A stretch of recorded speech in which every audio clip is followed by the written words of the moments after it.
This is 5 on your side at 5. Focused on you.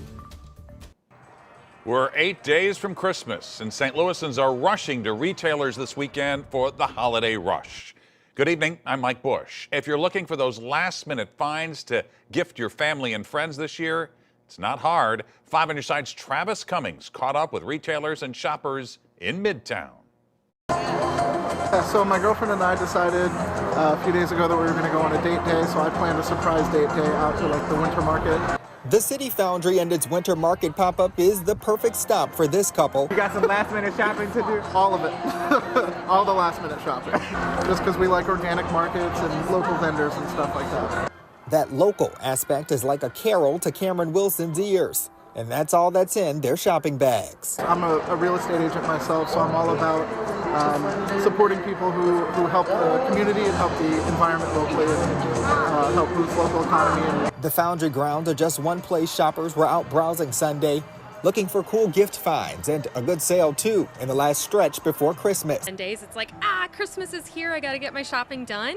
The weather was warm for a really long time and Thanksgiving was early, so I think Christmas snuck up on a lot of people. Everything Jillian Flesh is selling at Union Studio is homemade. Union Studio carries the work of over 150 local St. Louis artists, so everything in the store is handmade by those local artists. We have a storefront in Webster, but we like to represent at all the local markets around town. They're getting all the traction too. This year started pretty late for us. The holiday shopping was a little bit delayed, so that made forecasting a little bit more difficult. But it's shaping up to be a great holiday season, and we're excited for what's going to happen next year. For those doing the spending and those doing the selling, another year to make things bright.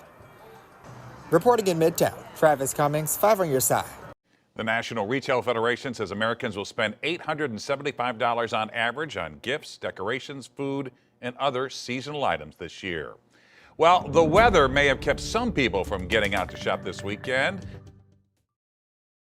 Forest Park, rain all day yesterday, pretty much gray today. Meteorologist Gary Frank is here with our Weather First forecast. Yeah, good evening. And, for the most part, we started off cloudy and it's been a little cooler, but not all that bad. And the sun coming out is positive, right? It's good for us to start the week, but also it's leaving that insulated blanket as we're going to start to see things cool down significantly. You can see that cloud cover still hanging tough in the Metro East, but on the Missouri side, it's 100% clear, and that's where you see. But look at temps in the upper 30s from Springfield to here in St. Louis at 43, but look at that warm air off to the west. And that's what we're going to be in between. I think we're going to start to nudge into some of that colder air. And as that colder air settles in overnight, we've got one very cold day. It's one thing to stress because we haven't seen too many days like that. Temperatures are about the same, though, as we see things warm back up. And we're dreaming of a wet Christmas, not a white Christmas here. As tonight, temps are much colder with 31. We're going to add the wind. We'll talk about the wind chills on Monday, why it is the coldest day,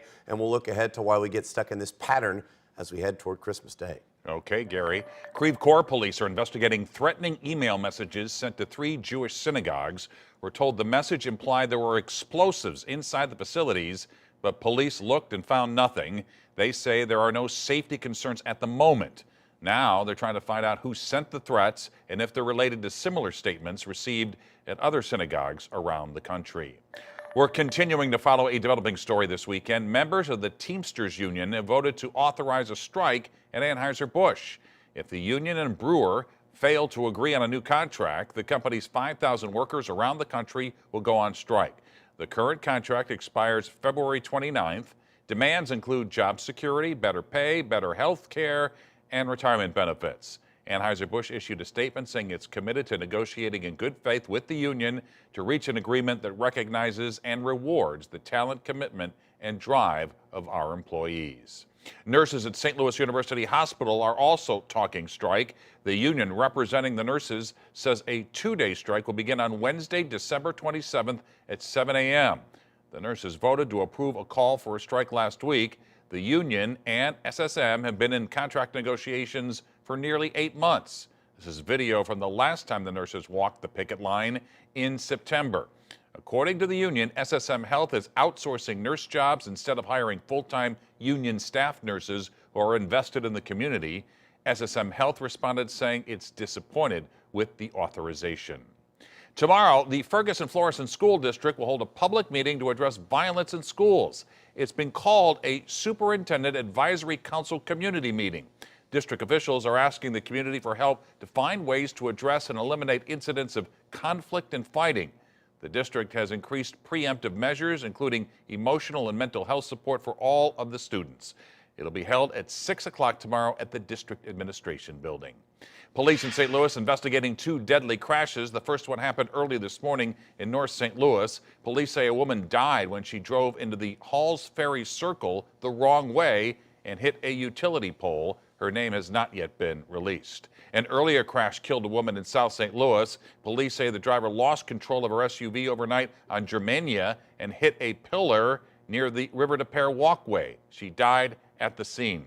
Police are still trying to identify the woman, and both crashes are under investigation. Still to come, Mother Nature aiming to make a massive holiday travel along the East Coast. The latest on a big storm that's already pounded Florida. Plus, dealing with the stress of the holiday.